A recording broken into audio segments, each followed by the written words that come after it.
Two coming up, starting off very quickly, flowing with the bans. The Ahri's taken away again, and now the Gragas, Copenhagen Wolves Academy. And if, again, focus COSQ out. Why not? Duck, I don't know if he'll be too sad about the Zed. He hasn't really gotten much of it anyways in the last, well, it's been quite a few weeks. Well, give Pyra a gold star, because there's the Hecarim ban out from Copenhagen Wolves Academy. What does that leave available? Maokai is available. Morsu is never going to play Maokai, really, unless he's changed something up massively. So Roccat kind of feel like that's going to go through the bans, or through the picks a little bit later. Yeah, a number of junglers banned out as well as mid laners, so Roccat decide to give Jankos the Rek'Sai. We'll see what Copenhagen Wolves Academy answer with. A little touch on Jankos with that Rek'Sai. He's only played it a few times over the course of the spring split. Hasn't really had any success on it, though. And I like this Rek'Sai pickup here. As I said, in 8 games for Morsu, or sorry, 8 unique champions for Morsu in that top lane role, never once in the regular Challenger Series split did he play Maokai. And Maokai being pretty much the unanimous safe top laner, not being in your arsenal, is going to let it go to Roccat.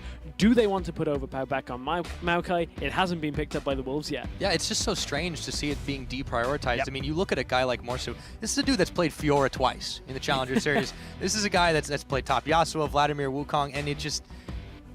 He wants to carry. Yep. Or he wants to split, but that didn't get the chance last time on Jax. Didn't get the chance. The funny thing is, trees can carry if you look at Ents. They can carry a lot of things. Yeah, including hobbits. Only small people, yeah, indeed. But at this point, Lucian and Thresh getting locked in, that's a very, you know, well, it's the same bot lane that they had from the last game. Didn't work out too well for Visility. He fell very far behind. And speaking of more of the same, Roccat have locked in 2 very similar, the same champions from last game. Yes, and of course, this Lulu, even though Nukeduck had such a successful play on it, it still technically is that flex pick for Vander. Yes. We'll see what the Wolves Academy answer with, but so far, they're not revealing much. Putting in the Rek'Sai, we've seen how powerful and tanky you can still be with the Cinderhulk enchant. I feel like Roccat, they're sticking to the formula. We'll see if it nets them another win. Yeah, we know Overpower should have Lulu in his top lane. Didn't actually really play it, though, in the regular season, which is a little surprising for a mid laner going up into the top lane. But let's see if they put it on Vander or keep it on Vander never played it either, actually, now that we bring that up. Yeah, that's a very interesting one. So one team that it's not really so much of a flex for, and not really flexing over on the side of Wolves Academy. Orianna getting locked in for COSQ. He played it once. It was a loss in the regular season. Now with Sejuani, though, that combination, heavy engage, heavy ultimate synergy, taking that away, potentially away from Roccat. We didn't see it out of them. We've already got the Rek'Sai locked in for Roccat this game, so no look for Sejuani from them. Yeah, the Copenhagen Wolves Academy, so they were able to snap the Sejuani pickup. I feel like combining it with the Orianna definitely gives them a lot of scary combo presence, something that Roccat can't just walk up and start picking people off, because you have to respect that Glacial Prison. No matter what stage of the game it's at, no matter how far ahead you are, you have to respect that, and the Shockwave. So, what else is available? Annie's still up for Vander should they look to choose it. It worked well for them in the last game with the Urgot, and I'm expecting that Maokai to get locked in as well. Yeah, we'll see if Overpow heard your statement about trees carrying. We'll see if he wants to do that one.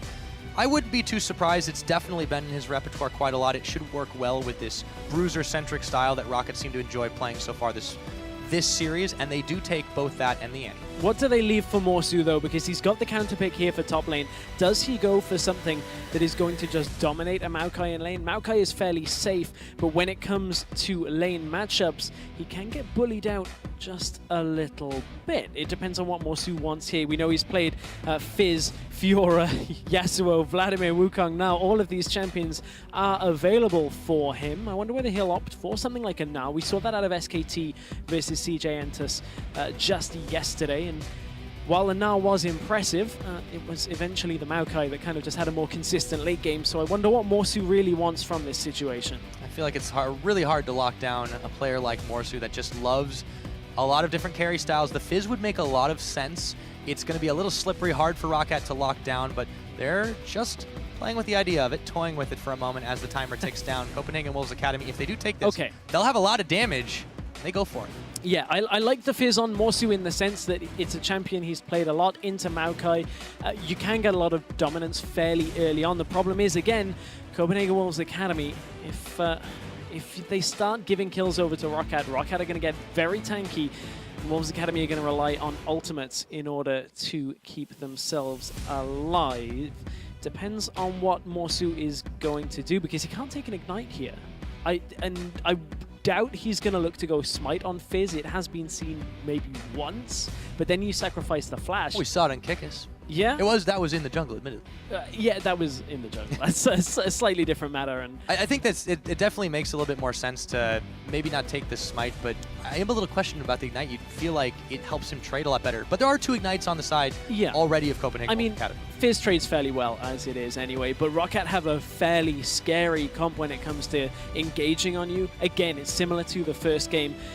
Maokai, Rek'Sai, Urgot, Annie, and Lulu's going to keep somebody alive as well, so I would not want to be Copenhagen Wolves Academy if you get caught out down in numbers. Yeah, but at the same token, don't want to be Roccat if they get caught out on either Sejuani or Orianna Ultimate. Could be bad on the bad side of that one. Now, why don't you guys tell us if you think the Copenhagen Wolves Academy can even the score out? You know what to do. Tweet us at LOL Esports, ROC win or CWA win. Our hashtags. We're loading up onto the Rift. This is game number 2. Roccat still looking to keep themselves in the LCS for the summer split. Copenhagen Wolves Academy looking to break in. Let's see what happens. So this has been the plan for the Wolves all along.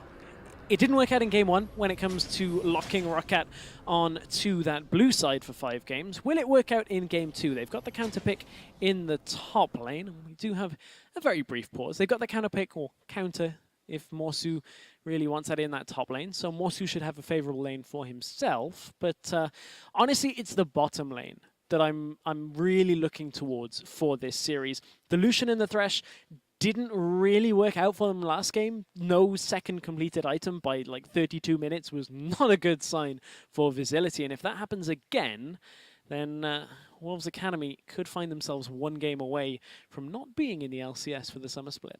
Yeah, very true, but it was a very specific chain of events that led to Yes. Visility and Hybrid being so far behind in that lane. They really were bullying quite well onto Woolite and Vander to begin with, but there was a lot of jungle presence. Jankos now on this Rek'Sai. I think he could definitely provide a lot quicker jungle support than last game, and I feel like with that Rek'Sai, even before level 6, even before you get the extreme mobility that's offered by the Void Rush, you still have to respect that if you're Visility and Hybrid, and if they play a much more passive game, well, they kind of give up that lane bullying pressure that they can have with those 2 champions. Yeah, can have. That's always it's always an option. It's never, or it's not 100% guaranteed though. I wonder though whether we'll see Roccat just go, okay, you want a Fizz? We'll put you in a lane swap. We'll just put you in a situation that we know Wolves Academy are not particularly good at.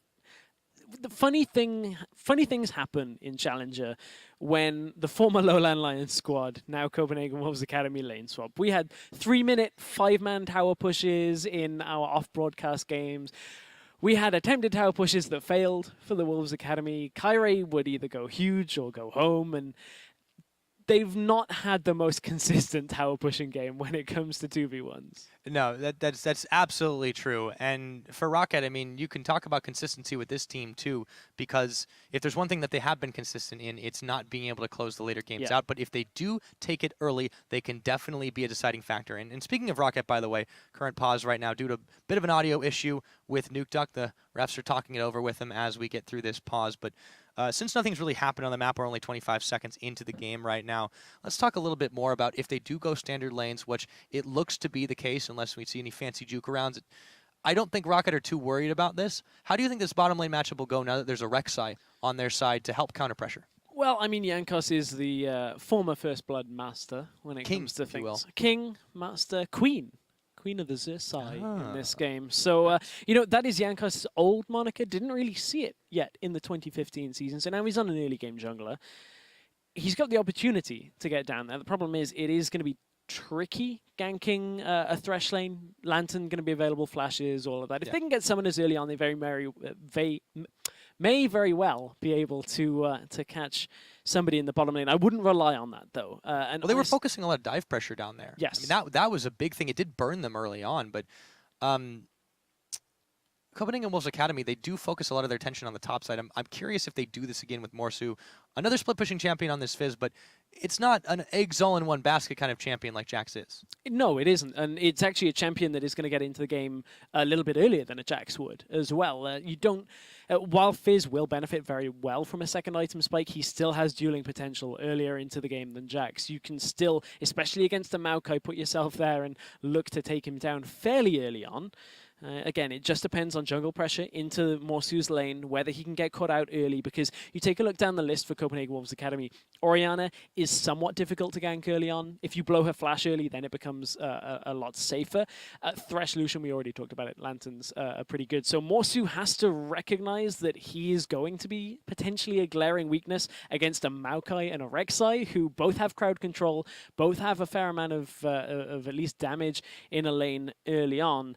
Morsu has to respect that. Yeah, and potential tankiness, too. I think Copenhagen Wolves Academy have learned the lesson that they just can't simply count on catching anyone out. Least of all, this Urgot that Woolite has been packing, because he was just able to blow people up from the front lines. And there is so much weight to support not only him, but the rest of this Roccat team. Again, Vander will naturally be a little bit squishy, but that's a double-edged sword. If you check into an Annie, you may get a face full of Tibbers. I feel like they're definitely going to have to bank on team fighting a little bit more effectively. And they've got the Sejuani to deliver the ball. They've got a big ultimate on that one. They have Vizildi, if he can dance around in the back and make these fights happen. I think the big difference this time around is Morsu will be a lot slipperier than the Jax ever could be. And he can also be a ball delivery system too.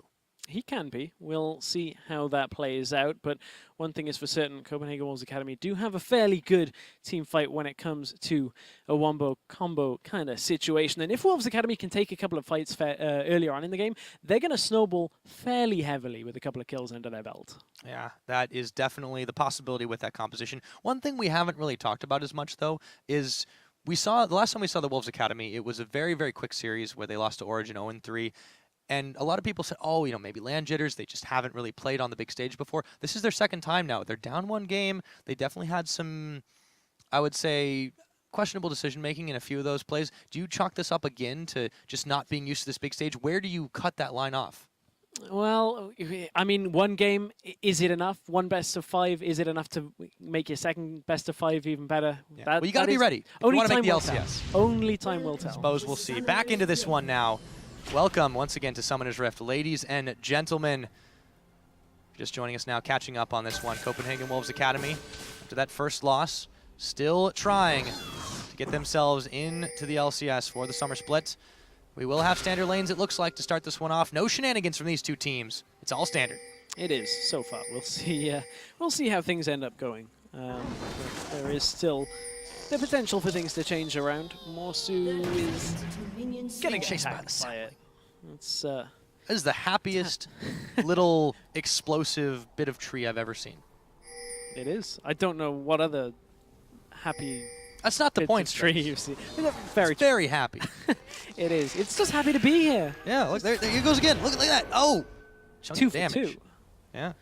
But you know, you raised a good point though. Talking about Copenhagen Wolves Academy when it comes to their experience on the stage. I spoke to them before Origin and said, you know, how many times have you played on the stage? And they're like, we've played at a couple of events. You know, they've all played together at a lot of Dutch events just on a national level, but this is a whole different ball game. First they took on Origin, who have massive amounts of stage experience. Now you've got to take on a team like Roccat, who, you know, for the most part, all of these players have been on this stage every single week in 2 games for the best part of 2 years. Yeah, and that's really something that's kind of daunting to try and face down, saying, hey, you know, this is the old hand, this is the old guard. We're going to do the best we can to try and face them, match them pound for pound. But at new kids on the block, it's always a little bit difficult. And this team, you know, newly minted as the Copenhagen Wolves Academy, they went from Lions to Wolves. And it's still a very, very exciting prospect, but you got to think it can get in your head very easily if you're not prepared for it. You can. There is a menagerie in this game. Lions, wolves, cats. Yeah, the Roccat, if you will. Yeah. And we did have a lane swap, by the way. Yes. It's a double lane swap, so it's the same lane, just turn them upside down. See what happens here. And you feel like Wolves Academy really wanted this situation. You don't want Morsu in a 1v2 situation. So now Morsu should be able to get a lot of pressure. But look at Hybrid already zoning away Vander. This time, once again, actually, they get the level 2 early. Woolite and Vander. Ooh, Hook not quite going to connect, but the level 2 is there. And now Roccat finally are going to get themselves off that wave. Yeah, and this is exactly how the Copenhagen Wolves Academy wanted to start the last games, how they were able to. They just have to be careful not to get pressured in from the jungle of Jankos. Ward down in the river right now. That's a very timely ward here, though, as you can see Jankos on the top side.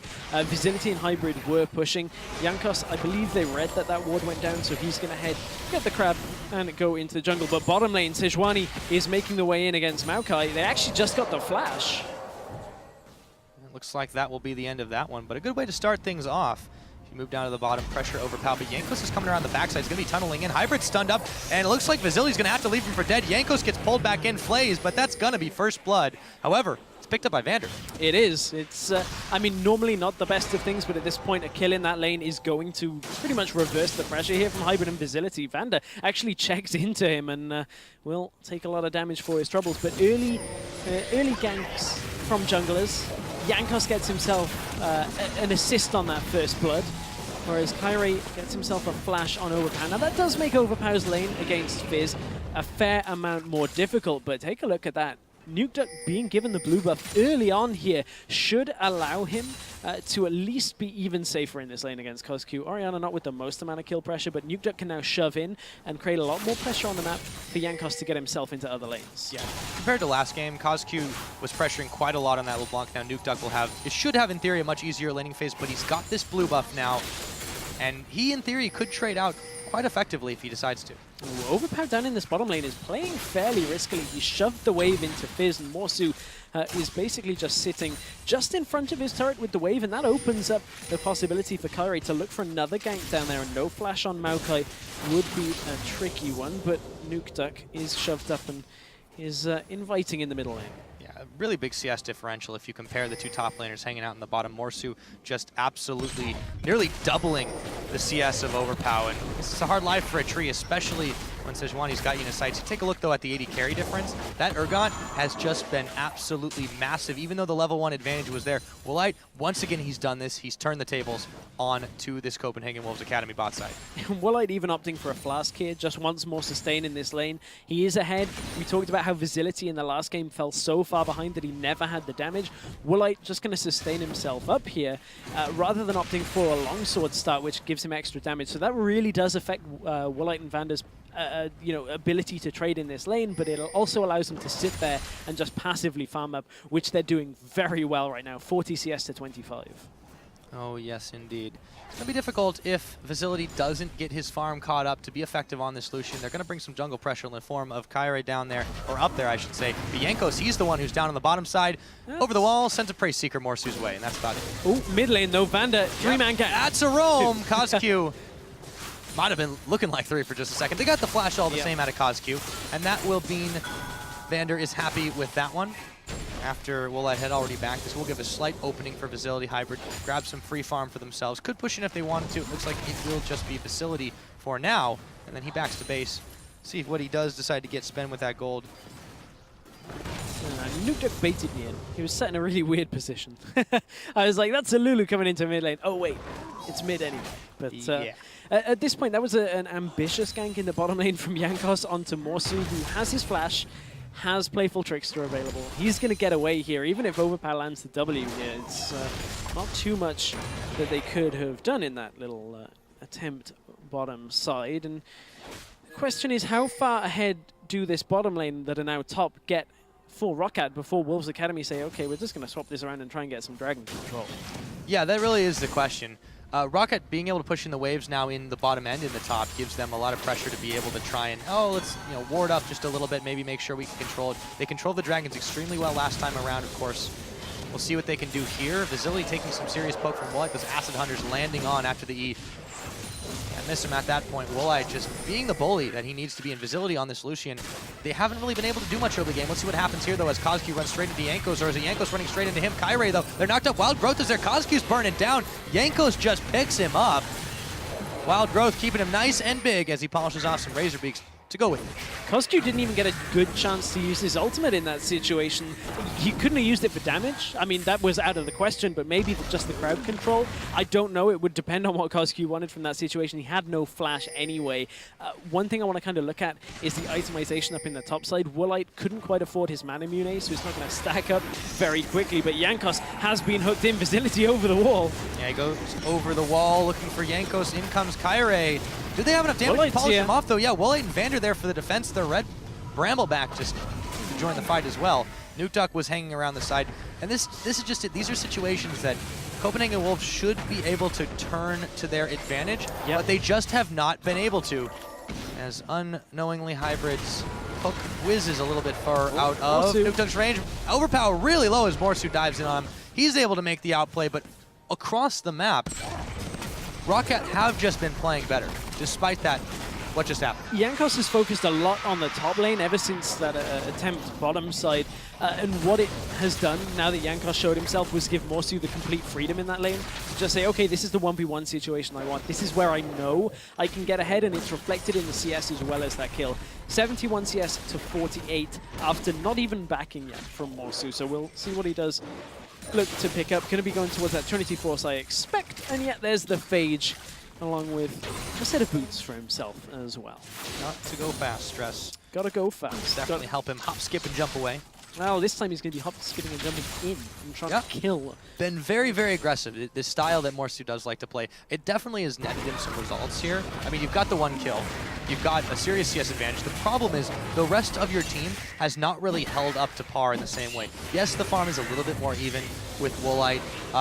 Facility has been able to get that way. But again, they've been getting these catches that in another team should have been able to turn into a kill, but Copenhagen Wolves Academy, they've just let it slip through their fingers a couple times here, and this is troubling. If you're a team that wants to make it into the LCS, you have to start by properly punishing the mistakes of your opponents. You do. One area that Wolves Academy may be able to punish as this game gets later is Jankos opting for the Warrior chart. It's a stylistic difference to what Cairo went for in the last game. It's going to make Rek'Sai a little bit squishier, but don't count out the fact that a Maokai on Overpower, plus an Urgot, plus a Lulu should be enough that Jankos can afford to build this damage. But it is an area where Wolves Academy, with maybe a fed Fizz, could look to blow people up pretty quickly in this game. Just depends whether Fizz can avoid all the crowd control using that Playful Trickster. We will have to see indeed. Kyrie pops down the ward, Rose back into his own jungle. You see Roccat just trying to establish some vision control on the Dragon side of the map. Maybe they look for a dive here as Vander and Jankos go a-roaming, but they come right back now. Woolite pushing them back quite well on his own for the time being. We'll see where Roccat decides to put their pressure for now. Could just start this two-man Dragon. It'd be very, very sneaky of them, but there's a ward they're standing on, so not so safe. Woolite now down in this bottom lane on his own for a second, while Vander is not quite there. He's hanging out in the bush, but top lane, looks like Nukeduck is going to find Cairo. Knew he was there. So don't go into the tall grass. There may be giant poros. There may be, but I don't know. If there's only one of them, can you catch them all? I suppose if you catch one, you catch them all. But the goal is not getting caught if you're Copenhagen Wolves Academy, and now Hybrid does just that. He flays back too as the Dragon was helping out with the damage, but Woolite with Vander and Jankos are here. They decided not to start this one off as the Orianna roams down. Vasily pops his culling. Vander absorbs a large chunk of it, and now it's Copenhagen Wolves Academy that are looking to start off this Dragon, but it is still a bit unsafe. Jankos a little bit low on the health, decides to start his back, and then cancels it. He's got Void Rush, but he's got no tunnels that are that close to the backside, and this looks like Copenhagen Wolves Academy will be picking up their first Dragon of the game. Yes, it does. It does. Wolves pick up the first Dragon of the game total, and one big thing that happened during that for the Wolves was Morsu pushed into Overpower in the top lane. I caught it just on the minimap. Actually went towards the tower as well, just making sure that Overpower could never teleport. There was no real safe time for Overpower to teleport, regardless of the fact there are 4 wards behind or in front of that Dragon Pit for Roccat. But Kyrie now in the bottom lane. Woolite, is he about to overextend slightly towards the rest of Wolves Academy? He's on the tipping point. Kyrie doesn't want to pull the trigger, though, with that ultimate. Oh, there he goes! Oh, hyperconnect position reverser, but all of a sudden, there is a giant Poro Rider. They're ignoring Vander as Hybrid tries to tank up the damage. They're able to take him down, but Woolite going so low, finally polished off its facility, getting a kill. But in the end, they trade 1 for 1. However, support for AD carry, and they get the teleport out of Overpow. The teleport's going to be one of the big factors here because Morsu now has a lane to himself in the top lane, and we know he likes to split push. He could get some serious damage down onto that turret, and there's not a lot that Roccat can answer with on the bottom side of the map. No dragon available as Wolves Academy did just take that down, so Morsu now has a good few minutes that his teleport is in Wolves Academy's advantage right now. Roccat are going to have to deal with that. Yeah, he has to send himself up to deal with that, pushing the waves back. But Morsu still happy to just pick up this yummy farm, all uncontested for the time being. Overpow will have to take the long route back, or rather, we might see the return of the Roccat lane swap. Yeah, and Roccat right here is saying, okay, Morsu, we don't really want Overpow in the lane against you, so we'll just put you 2v1. And then we'll just keep overpowering the bottom lane. That's all we need to do right now. But look at this farm differential. Also, you've got 13.5 minutes into this game. Obviously, Overpow should be going for that Righteous Glory, but he's sat on the Catalyst for quite a while, hasn't been able to finish off an item. He's been a little bit starved for farm. You also haven't seen Morsu go back until, well, he still hasn't gone back, but now there's 3 members of Roccat pressuring his top side, and I don't think he's going to be able to hold him off by himself. And this is pretty smart by Roccat to kind of highlight Morsu while he's ahead as well, because realistically, Morsu has to do more to get himself in this game than Overpow does. Overpow's ult is always going to do the same thing. He can afford to be a little bit behind on CS. He can't afford to be crushed and not have items at all. But Morsu has to get turrets. He has to farm. He has to be able to 1v1 people down for the Fizz pick to work out. Now, that isn't what Copenhagen Wolves' strategy is relying on completely, because they will have the Sejuani and the Orianna ultimates. They will have a Lucian as well that will end up getting damage in this game. He's building towards that Infinity Edge, so it's not quite as critical as with the Jax, but honestly, Fizz does need a couple of kills under his belt. Time will not just be enough. Yeah, he's got his way on to 1, but we'll see if he gets any more after that. Meanwhile, Roccat, they do not want to give any breathing room to the Copenhagen Wolves to start pushing up on the mid side. Meanwhile, they'll have Jankos taking his trip quickly to the bottom. Vigility, twisted advance onto him from Overpow, and in a 1v2 situation, the Lucian just gets popped. Nukeduck now able to get away from the 2 members of Copenhagen Wolves for the cost of his ultimate. There will be 3 members now pushing in the mid. Let's see if they can grab themselves a quick turret in exchange for that pickup on Facility. Yeah, we'll see, because Jankos did just use his ultimate and teleport not available for Overpower, so there's no real way of reacting quickly. Vander's here, though, and he's got a stun up, so they don't want to get caught and potentially chunk down instead. Yes. They'll settle for a little bit more damage on the turret. Still, Roccat, they were able to get a timely pick here. They were able to get a timely pick, but with Woolite in the top lane, there's no real way of Roccat picking a fight there. They just had to pressure that turret, or pressure Copenhagen Wolves Academy from taking that turret. Now Morsu's down in that bottom lane, going to try and chase Overpow. I expect Morsu to do that this entire game. Where's Overpow? Is he in a lane on his own? That's the lane I'm going to go and sit in. And Morsu, however, cannot get baited in by that. He can't always try and kill Maokai, because there will be situations where Jankos has a flank here from an ultimate, or is just around in the area, and a 2v1 is fairly difficult for Morsu to actually take. However, he may be able to get out of it. Yes. Never underestimate a playful trickster. That is for certain, but for now, he's roaming with Hybrid down. They will be able to take out the pink ward. Remember, it's a minute and a half until this next dragon comes up. Copenhagen Wolves Academy, they got the exact timer now. Overpow, he's going to get chummed. The water's on as they do land the Glacial Prison. Jankos is here for the defense. However, it's still a 2v3 right now. Overpow's going down. It's Hybrid that picks up the kill. Nukeduck on the right. There's the knock-up after the flash, and Nukeduck, they're going to even the odds here. Hybrid trying to stay alive, but he'll go down. That's a double kill over to Nukeduck. Kyrie, can he get away? He dashes Arctic Assault. How about an Arctic Retreat? In comes the Orianna, but I don't know what CosQ can do in a 1v2. Well, he's going to be joined by Kyrie. Maybe there's the Shockwave, but it wasn't nearly enough damage. He might be forced to flash here. Yes, he is. Got to flash out at this point, and again, Wolves Academy know that they've got to get stuff onto Morsu. They have to just do something. It's such an enticing opportunity to dive a Maokai. You can put damage down on him, but he is going to crowd control you under a tower with his ult running, and it's going to take a long time, at which point the rest of Roccat are able to react. And actually, Kyrie getting his recall stopped there is a fairly big factor. Yeah, that's going to buy a little bit more time for Roccat to try and set up vision control on this dragon. It's less than half a minute away. Overpow's teleport is going to come up even sooner than that, so they will be able to go all in on this dragon and grab their first if Copenhagen Wolves Academy cannot push them back. Crab control should go over to them, or maybe not. They back away. They back away. They're respecting this damage from Roccat. They're letting their ward get cleared out too. Well, not without a hook, but still. Oh, he's gonna follow Hybrid in. Jankos, he wants to fight to start this one off now. Facility not quite there, and the Sejuani not quite available with the ult. Hybrid just gets taken down, popped by Overpow.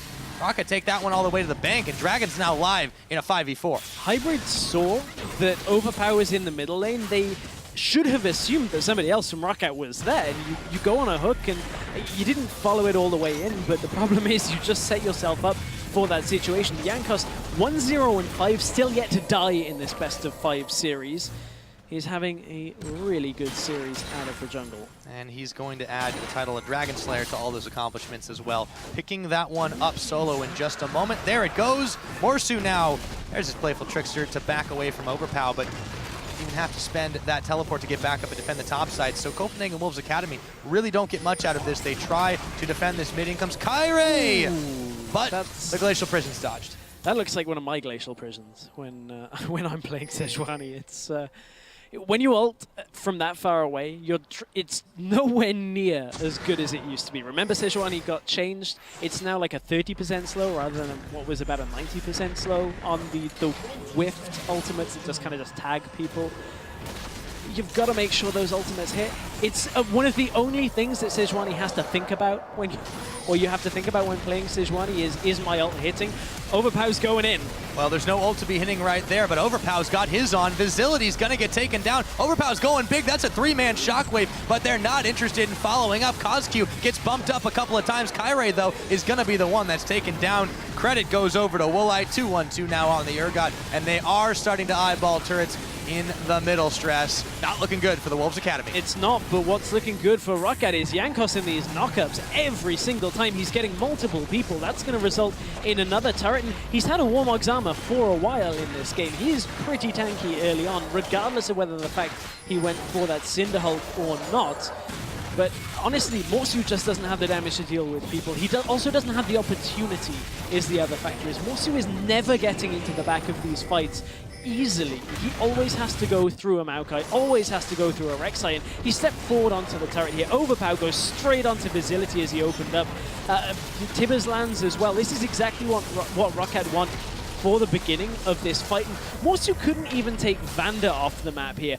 Again, regardless of a good shockwave, there's just too much here, and here comes Jankos with the knockup again. It's kind of the bouncy castle play here with the Lulu ultimate after the Rek'Sai knockup, but Roccat are again are so far ahead right now that I don't know what Wolves Academy can do here to catch back up.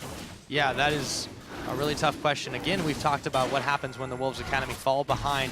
It's not exactly the early game anymore, but nonetheless, they're still in some serious trouble. Morsu stunned up. Charm the Waters comes out, but that's really just not a lot of damage in Morsu. It's a lot fired on him as he tries to back away, courtesy of Woolite. Kyrie now looking to retreat back into the safety of his own jungle, but if this continues, it won't be safe for much longer. Yeah, and we saw that in game 1, that Wolves Academy just could not hold on to any jungle control of their own. And at that point, again, when you're a team that wants to split push, you heard Nukeduck say it before this game. Wolves Academy in Nukeduck's mind are very one-dimensional, and I don't disagree with him. They want to split push. They have to carry from either top or mid with then split pushing into the mid game. And if you got no control over the jungle and no outer towers and nothing to protect Roccat from just walking towards you, you cannot split push. Not to mention when you've got no side wave control to begin with, all they can do is really just push a couple of waves back. You see Morsu doing that on the top side, Facility, CosQ, and Hybrid in the mid. But you're right, they're letting the pace of the game get dictated to them. And Roccat, they're just not letting the pressure go. This is basically the same game that we just saw about half an hour ago. Almost Roccat, the same comp. Exactly. It's almost the same game through and through, and Wolves Academy just have not made significant enough changes here. And Roccat again are pushing in towards Wolves Academy. Morsu is in another lane, just trying to hold on. He has his teleport available this time. Overpower is going to use his to get up to top lane, and if Morsu can't even take an outer tower, look at how healthy that tower is. And look at how healthy Overpower is. Morsu just trying to ignore the tree. This time he dashes forward, or dashes back rather, as Overpower just clears away the minion wave. Another 2 minutes on this next dragon, but Roccat, they're just so strong right now, and you look at that tower score, they've not been able to knock down a single outer, where Roccat have been hammering on all the lanes. at 23 minutes. I mean, usually, even if a game is fairly one-sided, you could assume that a team that are behind will normally have a turret by now, at least. Well, I'll counter your self-burn with one of my own, because that's usually how my solo queue games go. Hey, but at that point, that's a team effort. Turrets are a team effort. They're not an individual thing, unlike my Sejuani's. But Wolves Academy as a It can be if Morsu's continuing to play on this top side. It can be, That's but the thing. He just hasn't come into his own yet. You said he needs kills. He's only got one. He's got a death and an assist to match it, and he's still just sitting on the Trinity Force Bilgewater. Morsu needs the rest of Wolves to create the space for him, though. They have to reliably be able to defend while Morsu is going aggressive to split push. That is the be-all, end-all. Because you may get one turret, but if you lose it all 4 people the other side of the map, and Morsu can't TP in time, you are about to lose an inhibitor in this kind of situation, or at least an inhibitor tower. With Dragon coming up as well, that is something that Wolves Academy have to continue to fight. This one isn't the biggest of issues if Roccat pick it up. It's only the second one, but you look at Rockat's team comp, it is so good at fighting around these Dragon areas that Wolves can't even go anywhere near it. It's so good at fighting just in general. It's also pretty good at catching if you've got the flashes and the tibbers and the knockups facility. They don't want to give him up at all, and they go deep behind the turret to grab him. Or rather, deep behind where they would have been before. This time, Dragon coming up in about 8 seconds facility. Again, he's really been a non-factor just because they've been able to pick him off 3 times now. Kyrie, he's got to assault his way backwards. The Lantern will be there. He does get the style points for clearing away the Rek'Sai tunnel. But that's only a consolation prize because this Dragon now being 3-manned by Roccat, there is no answer from CWA. And the disrespect from Roccat saying, hey, we saw you place that ward. We don't even need to sweep it right now. I'm going to hold my sweepers and get rid of some of the rest of your wards. There we go. They're going to clear that out. But there's no way Wolves Academy could have actually contested that Dragon. So, I mean, Kyrie got the ward down, got out alive, kind of worth. They now will have a very rough timer on when Roccat did indeed take that. It does buy the Wolves a little bit of time to get their own jungle. This is true, but if you're in that situation to begin with where you just have to give up dragons despite having some good vision in the area, something has clearly gone wrong in your early game. 25 minutes is the time on the clock. They're down just over 5,000 gold, I should say. They still have yet to take a turret in this one, and they're scattering to the winds as Roccat are climbing deeper into their own jungle. So we have to keep into perspective the ways that Wolves Academy can equalize and come back into this game. One of them is the fact that their mid and top are pretty far ahead when it comes to CS right now. Orianna is going to scale, but not if she's caught out. No, indeed. That's going to be a 2-man shockwave, but CWA, maybe he can get out of there. No, he can't. They threw him a lantern, but he was unable to take the line. 4 members of Roccat now. -1 Orianna from Copenhagen Wolves Academy. They're going to have to back off. They may trade an outer for an inner, but like you were saying, Stress, this is just not worth when the pressure is on the bottom side. Roccat can keep pushing for inhibitors. Yes, the Fizz can keep going, but they might lose an inhib for sure. They might lose more than that. Hybrid, he's going to get popped. It's Woolite coming up with one. The box is down to try and keep them from retreating. No, you can't take that base gate, but it doesn't matter when you can take the fight. Morsu gonna have to hop away. There are Acid Hunters flying left and right as Woolite tries to push them back. Nuke Duck comes up with another pick on a facility. That has got to be an inhibitor here, Stress. At 26 minutes into this game, Roccat are flexing their muscles, and Copenhagen Wolves, they've got no answer. At this point, it didn't even matter that Morsu got into the fight and landed an ultimate onto multiple people. They just do not have the damage to chunk through the tank line of Roccat, and this multiple tank composition is working very well for Roccat. The Urgot again on Woolite. He's got a 4-1 and 2 scoreline. So many of Rockat's players right now have not been killed at all, and this is where it all started. Flash position reverser. CosQ gets a 2-man ult here, but look at the damage it didn't even do. There was just nothing that came from CosQ at that situation. They need late game scaling to be a factor in this game. You can see on the screen there that they just managed to get another outer turret, but they're giving up so much in return here, Stress. And here's the re-engage from Overpower. He knows exactly when to hit this righteous glory and go in. Facility and Hybrid just had no chance at this point against such a tanky Overpower. Yes, Morsu TP's in. No, there was almost no damage, and Morsu is in trouble again. He will have to rely on more than just a playful trickster to get his way out of danger right now as he dives onto Nuke Duck, forcing the wild growth, but that is gonna mean he's getting squirreled for just a second, and Jankos will pick him up. Meanwhile, Copenhagen Wolves Academy, Desperation, Baron, it looks like it's gonna be foiled. They pop the Rek'Sai ultimate, they decide to go back in, they don't know where this Vision Ward is or this ward is. There's a Tibbers down, they're gonna pull in Woolite, but the Baron is doing so much damage to them right now, Stress. They've got absolutely nothing left in the tank. Kyrie's going down, and they've served the Baron up on a silver platter to Roccat, as well as 2 more members. That was Wolves Academy admitting defeat in this game, potentially, because they start a Baron as a desperation play. You see the teleport, you hear the Rek'Sai scream, you know Roccat are coming for you, and you go back in. It's suicidal at this point. Copenhagen Wolves Academy have kind of lost their head in this game. They have to be extremely careful from here on out, or they may just lose the game, but it may happen despite it. Baroned up members of Roccat are knocking on the front door. They've already blown a hole in the side, and Copenhagen Wolves Academy can do nothing but watch their ship start to go down here. 2 minutes on this next Dragon, 2 inhibitors down. Roccat are looking good to keep their spot in Summer. If they take this game, they'll be 1 closer.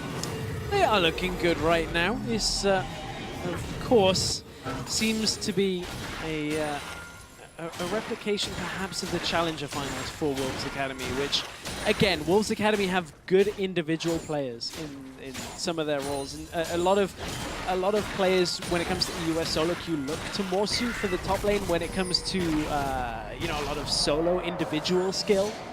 The problem is when you try and introduce that into a team setting, you have to have the backup on it when it comes to making plays across the map. You can't afford for the rest of the lanes to look to start losing. I mean, yes, Oriana's up in farm, she's 0-2. It's not too bad because you're always going to scale, but 1-5 on Visibility, and now Morsu's cut out again. Yes, he is, but his team is there, but he's already down.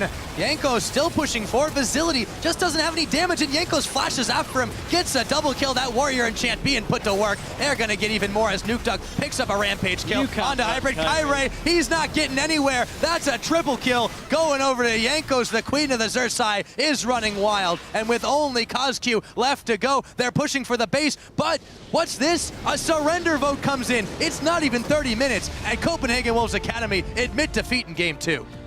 I mean, the Baron core said it all at that point for the Wolves Academy. They just could not hold on in that game. It was too far gone for Roccat. We were expecting maybe the Wolves Academy to look to their top laner, to Morsu, to get them into the game.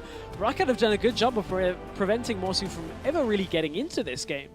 Absolutely, and I think they really studied their opponents well. They realized that this is a team that's going to want to put, as you said before, pressure on the bottom, on the top, try to split push to win.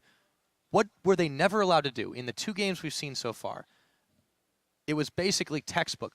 Shut down the one strategy that the Wolves did have. And Roccat, they were able to play their pressure bruiser game and never give anything up. The other thing you got to look at is Woolite and Vander have decimated Visibility and Hybrid in that bottom lane. Despite maybe going behind for like 5 seconds in lane, we looked away from the top lane in the early swap, and then we looked back, and then all of a sudden the Urgot was up about 20 CS. I mean, it just it turns around so fast for them. I mean, I'm not one to really do maths very quickly, but looking at the post-game screen, Woolite and Vander had a combined KDA of 23, and over on the Wolves Academy side, they had whatever 3 divided by 12 is. I'm not going to try and do that one. It's less than 1. It's less than 1 and far less than 23. 1 and 4. Yeah, I mean, that is... It really tells a huge tale. Visibility was just unable to really get the damage out. You could see at the end of the game, he was just immediately popping flash, trying to dash away. On a champion as mobile as Lucian, they never got him rolling. In a lane bully, I mean, it's not always a lane bully these days. There are so many changing options, but he's been preferring this pickup. They haven't really banned any 80 carries away from him, and that just has burned them in... They're trusting this Thresh Lucian lane too much, and against the Urgot, that doesn't even build early damage. They're losing out. Hasn't worked out. I mean, Flask start from Woolite just to get himself safe through the laning phase was exactly what they needed, and Woolite is looking pretty good. So is Vander here. Roccat just as a whole are looking exceptionally comfortable in this series. Very, very solid. We'll have to see if this continues, if it will go all the way to 3-0 or not. But for now, to break down that game, we're going to send it back to our analysts to do just that. Thank you very much, guys. I'm going to start by answering Stress's question. What is 3 kills or 3 kills and assists to 12 deaths? It's a 0.25 KDA. Now, let's talk a little bit seriously. Roccat, again, super comfort picks.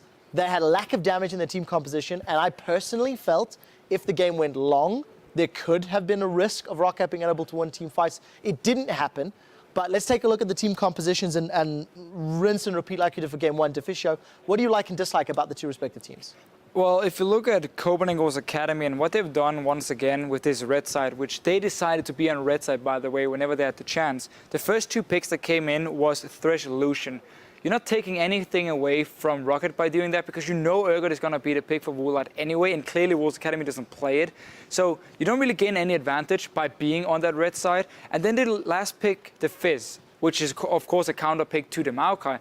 Problem about Fizz is he's so slow at clearing waves and really setting up a split push that with all the engage of a Annie, of an Urgot, Maokai, whatever it is, even a Whimsy from a Lulu, will always force a fight on the rest of the members from Wolves Academy while they can see Fizz standing there poking the minions slowly trying to build up that wave and get the split push going. So it's way too easy for Roccat to just read what's about to happen, how much time do we have to react, and because Wolves Academy never forced anything outside of the Fizz, Roccat just saved up their cooldowns and said, okay, now we got a flash ready on Urgot, let's just flash on Orianna, kill her instantly, and then they would just use that to always dictate the pace of the game, and Wolves Academy just never really had any answers. Yeah, I think that just decisiveness from Roccat and the lack of decisiveness from Copenhagen Wolves Academy kind of told the story of this game. They had the split push going, they actually had a Fizz that was really, really strong with 40, 50, 60 CS ahead. Easily could have gone for the split push and was stronger than the Maokai. And back then when we played Fizz as well, always pick Fizz into Maokai because at some point you just split push, you outdeal DPS so much compared to the Maokai. And then in this game, they just started grouping up and lost team fights consistently. Yeah, I actually think we've got a replay of one of those lost team fights. It's about 19 minutes into the game. Roccat already had built themselves up a lead, but this is just a well-executed fight from Roccat. Well, and also Morso has no reason to be here with the team. Let's just look at the fighting, we talk about it after. So it's engaging from overpower, big tank and Maokai. He's where he wants to be. Maokai wants to team fight, Fizz wants to split push. So Morso's no impact in this fight, and despite a good shockwave from COSQ, it's just not enough damage on an early game Orianna. There's just no follow-up as well. No follow-up. Like, your whole composition as well needed more time to scale up before you could really take fights like this. You're doing it straight into an Urgot who's sitting on Brutalize and Man Immuni at this point here. You're sitting against a Lulu, which is so strong in the mid game. So you're playing into the hands of Roccat. And you're also having, like, you have this, we got a strong split pusher, they got a strong team fighter. Let's not go into team fight then, because the top wave here was open for Wolves Academy to just have that Fizz sitting here, TP and everything, pushing that wave, force the Maokai to sit against you and basically do nothing. Instead, early team fights set you even further behind, and Roccat is just honestly on cruise control. Let's talk about Copenhagen Wolves Academy for a moment, because we did mention they actually don't have a coach with them here, whereas the other teams do. You can actually see the team backstage chatting and trying to break down the game. You know, we're seeing picks and bans, errors, mistakes. We're seeing team-based decisions going awry in game. This is a team that, you know, did very well during the regular season of Challenger, and now since getting to playoffs and losing to Origin, they seem to be losing their way more so than they were earlier in the split. Yeah, I think that right now they should pull themselves together and be more decisive. I don't know what he did on the phone there, but you should have somebody to talk to here, to cheer you up, to show you the strengths. I honestly think just for Wolves Academy, they have some very, very good players. Is what we talked about at the start of this match here, how it's very much a solo queue team. 5 guys coming together, don't have a gaming house, don't really seem to have, you know, the whole infrastructure we see from some of the other teams. And whenever they've now faced Origin, who's a team who's obviously very serious, have that gaming house and has prepared a lot of things, Roccat is the same here. It looks like when they face teams that has some sort of strategy or answers to this strong individual play, it's very hard for Wolves Academy to do anything, but we still got to give them that credit that player for player, they are very, very good. Like Morso in that Fizz got a few early kills. So the start of the game where it was just standard lanes, they swapped around, so they countered the swap in top lane to get the Fizz one-on-one. Like, that was great. It's just whenever Roccat makes a move, Wolves Academy don't know how to react in time, and that's why they keep falling behind. It was the same versus Origin. Well, they've got one more chance to keep their hopes alive. We'll see whether or not Copenhagen Wolves have found the magic strategy on their phone and whatever prep they had. Before we get to that game, though, let's take a look at what you guys have been saying over in the Twitter sphere. Earlier today, we asked you which promotion tournament team do you think has the most potential to impact the LCS summer split and why? We picked one more tweet that we'd like to talk about. This comes from @Kittil, wrote in #ROC win for sure. If Nukeduck gets his confidence back, everybody should watch out for Roccat. And he's not been playing Assassins like we used to see him on, like his namesake, but his Lulu has been particularly strong in these two games. Yeah, it's been very, very good. He's done everything he needed to. Good poke coming in, and of course the whole team fighting you can do when you have these beefy tanks, like even an Roccat and then Lulu just buffing them up. So I like the comp they're running, and they can keep doing it, because it looks like that's not the kind of style that Wolves Academy wants to play, and that's working really well. Yeah, I think it was not too flashy, but he was consistently dealing DPS, was taking people up, was at the right position at the right time. And exactly that's what you want from a Lulu. Just because it's not insta-killing people doesn't mean that he doesn't do a great job. I think he played really well this series. Well, definitely showing out. Roccat one game away from being back in the LCS. Thank you so much to everybody at home for writing in. Remember, we are always listening over at LOL Esports. If you need to talk, always include that #LCS so we on the desk can actually read what you have to say. For now, we do need to head back to another break, but when we return, we'll see whether the Roccat is out of the bag or if the Wolves refuse to be tamed. Or give it to someone special. Don't talk, please. Oh, there he goes. Oh, hyperconnect position reverser, but all of a sudden, there is a giant Poro rider there, ignoring Vander as Hybrid tries to tank up the damage that picks up the kill. Nukeduck on the right. There's the knockup out to the flash, and Nukeduck, they're going to even the odds here. Hybrid trying to stay alive, but he'll go down. They're TP. Run away from tower, run here. Yeah, we can still fight this. I have ulti. Focus freeze, I think. We kill them all, guys. Tower. Urgot tower. Lulu monster. Yanko still pushing forward. Facility just doesn't have any damage, and Yanko's flashes after him. Gets a double kill. That warrior enchant being put to work. It's not even 30 minutes, and Copenhagen Wolves Academy admit defeat in Game 2.